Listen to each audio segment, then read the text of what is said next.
Everybody is hoping for a good future, and everybody is hoping for a bright future, because everybody come here to save his life, to make his future.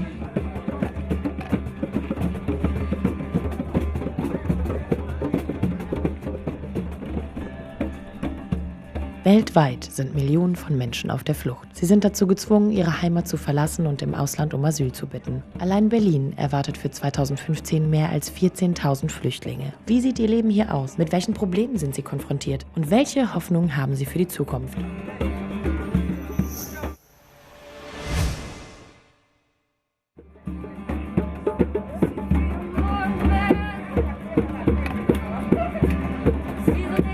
Alex macht sich auf den Weg zu einem Flüchtlingswohnheim in Treptow. Betrieben wird die Einrichtung von der Arbeiterwohlfahrt, die zu einem Tag der offenen Tür eingeladen hat.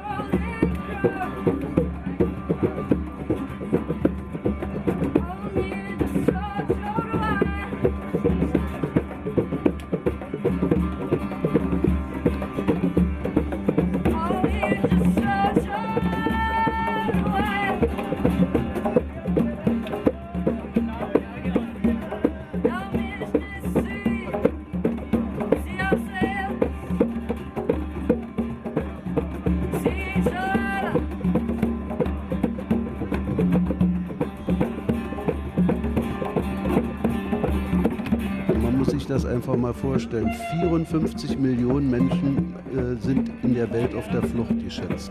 Davon sind 300.000 geschätzt in Deutschland und bei uns in Berlin 15.000. Und diese 15.000 sind derzeit in 62 Einrichtungen untergebracht. Davon betreiben wir als Arbeiterwohlfahrt 11 Einrichtungen, rund 3.500 Menschen, die wir betreuen und denen wir eine Heimstatt bieten wollen, denen wir helfen wollen, ihre oft traumatischen Erfahrungen auf der Flucht selbst zu beherrschen. Im Moment ist es so, dass die meisten Flüchtlinge aus Syrien kommen, aus dem Kriegsgebiet. Wir wissen, fast die Hälfte der Bewohner von Syrien ist auf der Flucht. Da kommen viele nach Deutschland, auch aus dem Irak kommen viele, aber eben auch aus Schwarzafrika, aus Krisengebieten wie Sudan, Eritrea. In unserem Wohnheim wohnen zurzeit ca. 250 Personen, Asylbewerber, in 2 Häusern untergebracht. Und sie kommen aus unterschiedlichen Ländern. Überwiegend zurzeit kommen mehr aus Syrien, auch aus Ägypten. Wir haben auch viele Afghanen hier, ein paar Perser, Inder und Pakistani, Vietnamesen. Also bunt gewürfelt aus allen Herrenländern der Welt haben wir hier untergebracht. Ja. Es kommen aus verschiedenen unterschiedlichen Kulturen, mit unterschiedlichen Lebenserfahrungen und unterschiedlichen Bildungsniveau. Und die müssen sich in kleinen Räumen in dem Zusammenleben anpassen, aufeinander eingehen. Und das fällt ihnen schwer. Gemeinschaftsküchen, Gemeinschaftswaschräume. Und das alles, und mit Privatsphäre ist das sehr eingeschränkt, möchte ich sagen. Und das alles natürlich am Anfang gerade für die Menschen sehr schwierig, sich anzupassen. Und das ist belastend auch für die teilweise, klar. Die sind Menschen, die aus diesen schlechten Situationen, wo sie sich zurzeit befinden, eine Art Schwebezustand versuchen, das Beste daraus zu machen. Zur Schule gehen, Sprache lernen, Bekanntschaften machen, das Land kennenlernen, die Umgebung kennenlernen. Aber es gibt auch natürlich leider, muss ich sagen, Menschen, die ein bisschen in sich hineingehen und kaum rausgehen, bleiben hier. Das ist unsere Aufgabe, auf sie zuzugehen, mit denen zu sprechen, versuchen zu motivieren. I was working for some Ministry of Defense, and it was like ISPR, Inter-Service Public Relation. It's a department who already involved with army and different kind of operations in my country. And I was working there, and I had some problems because somebody martyred my father, and I also got shot down. That's why I have to leave my country. Yeah, we are living in a Flüchtlingsheim, and a lot of people, they are from different countries, from different cultures. Everybody bring their cultures. Some are fighting, some are loving people, some are caring. Different attitudes. Yeah, but we don't have any other choice to live separately.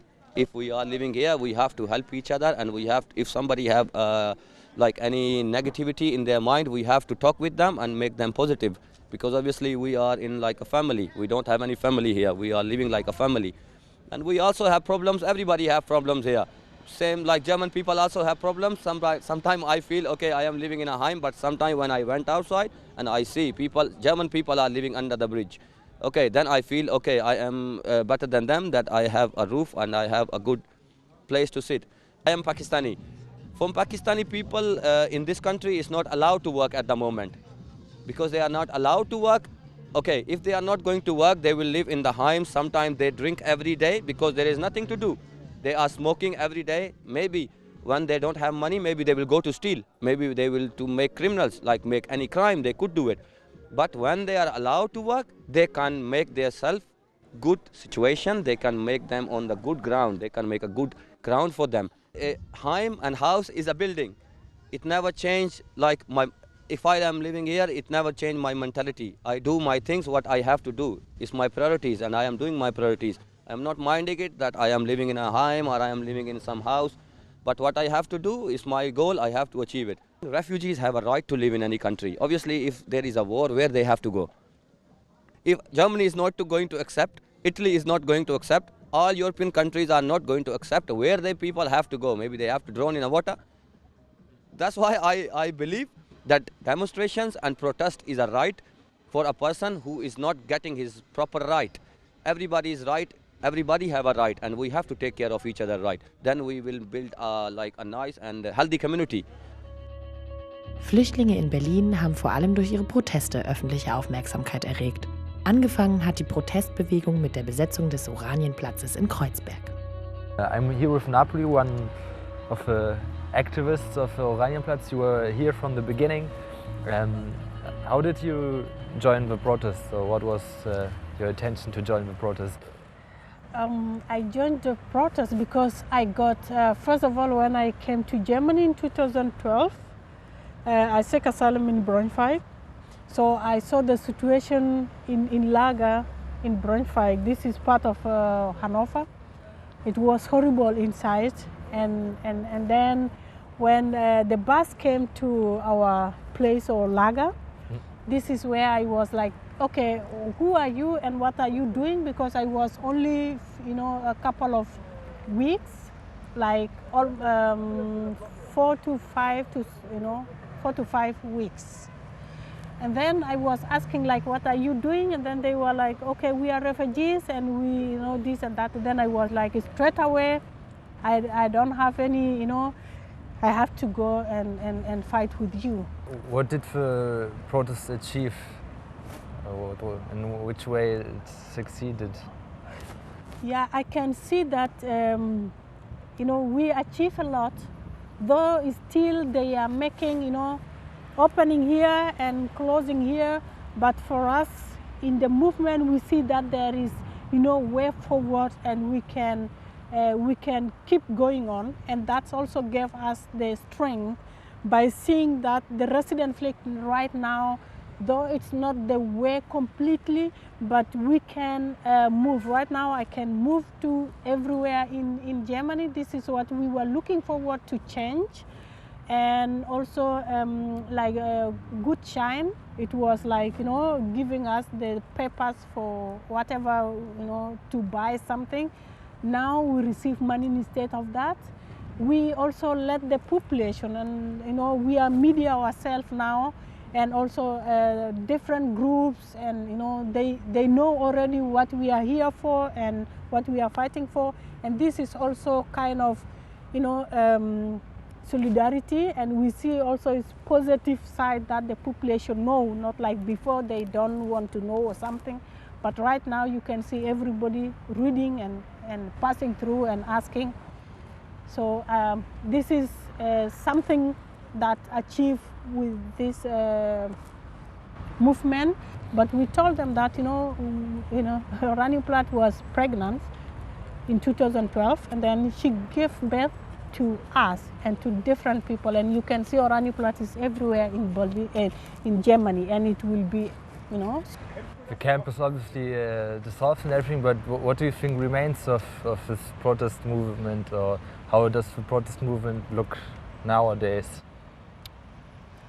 I look that It's very strong, I can tell you. Only you see, the people were seeing because we were outside. And now we went underground and we were walking, here and there. If you can see, the groups are every time presenting in different locations, different occasions, and in different people. We were having 3 demands: stop deportation, abolish the resident fleet, and abolish the lagers. And now with all these 3 demands, you can see which demands is, now it's like the zigzagging is going to break, and the other one we are still fighting. So this also make me to claim again and again and giving me the strength. So I see it, and I'm very happy that I'm here, and I'm always, in a non-violent side. I don't want to be part of the violence. So I was fighting in my country and for human rights and non-violent and alternative to violence project, gender issues and all this kind of thing. But then the government saw it, we were like really attacking and this and that, and then this is where we were just, out. We were in a jail or whatever, in a cage. Then we were released in condition, for example. And then I have to escape to Uganda. Then from Uganda, I got also, still it's not possible to be there. And then I find the way to come to Germany. I make here my second home. And I am now fighting for my second home. We are not only looking inside, inside Germany or, national. It's now national and international. If you see this 28 doors, it's representing the EU, which means we also make the march, and before the march we were making tour to several countries to also bring, there are EU laws which also, apply, and we have different things inside, and we have common thing also. So now we are internationally coping up with other people and fight. Der politische Aktivismus von Flüchtlingen beschränkt sich nicht nur auf die Straße. Der Refugee Impulse Club versucht mit Mitteln des Theaters auf die Situation von Asylsuchenden aufmerksam zu machen.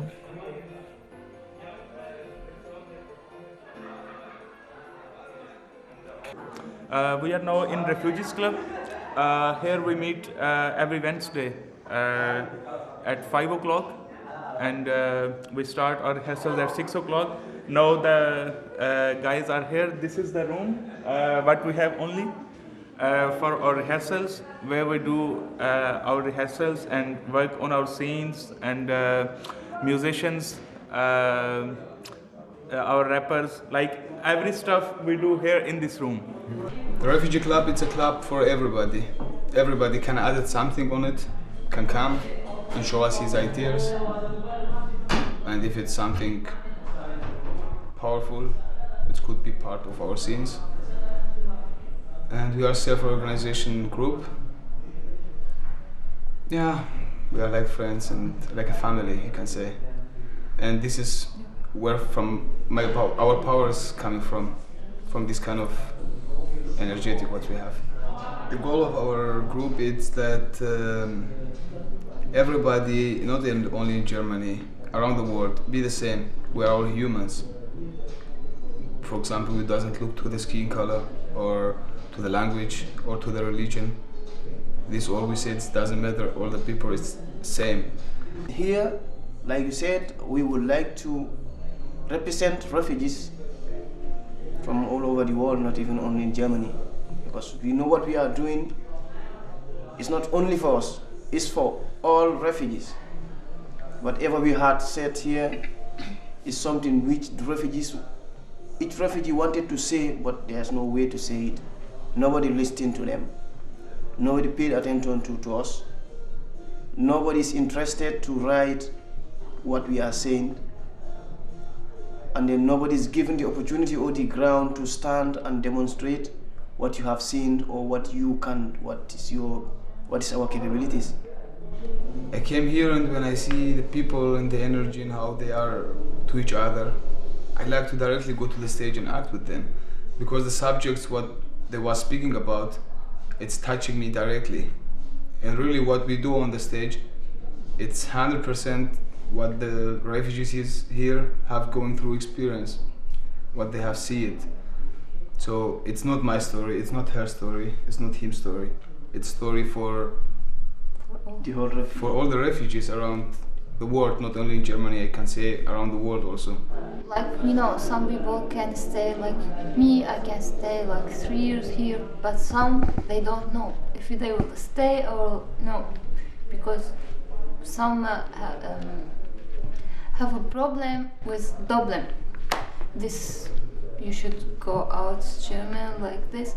So we found a way to help them to stay here. We try to with this all people they can help.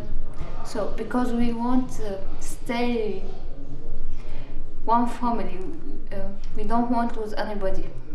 Since I'm coming to the group, till now nobody have gone out of the group, but I hope no one, because I feel each one of them like my sister and brothers, and when I lose one of them, it's like I lose one of my family members, and I hope not. I hope we can everybody stay. Some of us are trying very hard maybe to see this theater issue as a work to us, because all of us here, we are young, and then we know we can do something, and that is what we want something to do. And there's a very limitations for refugees to work, asylum seekers in general. They are not giving you the permission to work, even though you need something to work. You have to eat, keep on sleeping, wake up, sleep. For so many years as a youth, a young person, you wouldn't know what is going to be in your future. You feel like you are not even alive, because you have nothing to do. It's not by just giving you something to buy food to eat and sit down and sleep. Because I'm from Syria, everybody think I need help, like clothes, but no, I want to start my life. But when you feel just people talk with you like this, yeah, I know they are nice, but it's hurt me. I don't want just this.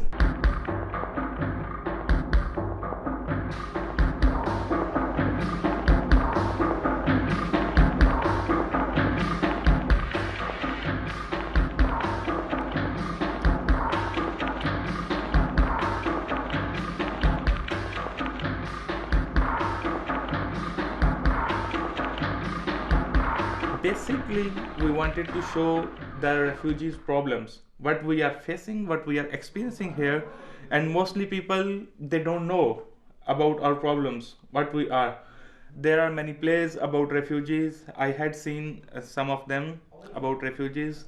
They are good, like they are telling refugee stories, but this is something different. There are many problems what we are facing, and the purpose to make this project is to bring all our problems, all refugees' problems, what they are facing, to bring them on the stage, to show the Germans what foreigners who are coming to Germany as a refugees, what they are feeling, what they have their feelings.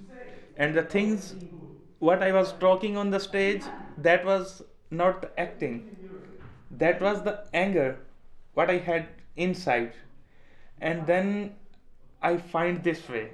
I wanted to use this art to show the anger and the hate which I get, which I feel. I find this art to bring all the things on the stage and to discover the way how to fight with these things. This is a platform where refugees can come their ideas, the skills what they have in their mind, the ideas what they have, the problems what they are facing. So this is a platform where we want that everybody should bring their things and we show to the society. I cannot go back from where I came. How I can go back? Since last 1.5 years, I mean, the time when there was a need, when my mother needs me, when my children need me, when my sisters, they need me. At that time, I spent the time here in Germany, without work, without status. They had learned how to live without me. What is my future? My future is still dark. I don't know if I will be accepted or not accepted. So anything cannot recover the 2 years what I had wasted. But this movement, this our actions, these our steps, this our theater, this can change. So the people who will come in future, they should not lose everything what I had lose, what we have lose. So this is fight for the people who are coming here. We are self-organized, we are refugees, but we are working. And for the future, the things like the feeling of pity, this racism, our fight is against this racism, against this pity, to give a clear vision about refugees, that the refugees who are coming here to Germany, they have some problems, but they are able to do, they can prove themselves. This theater, this self-organized refugees club Impulse, this is the best example of the self-organization. Like, we did one project and people like this project, and in future we want to move in the same direction.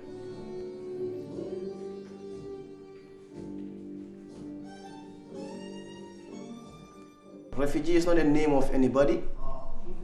It could be anyone. Like, whoever experienced in the past, you can. If you don't experience in the past, in the present you can experience it, or maybe in the future. So there's no line saying I have already passed now the line of being a refugee. It's just a matter of the time that you are living in.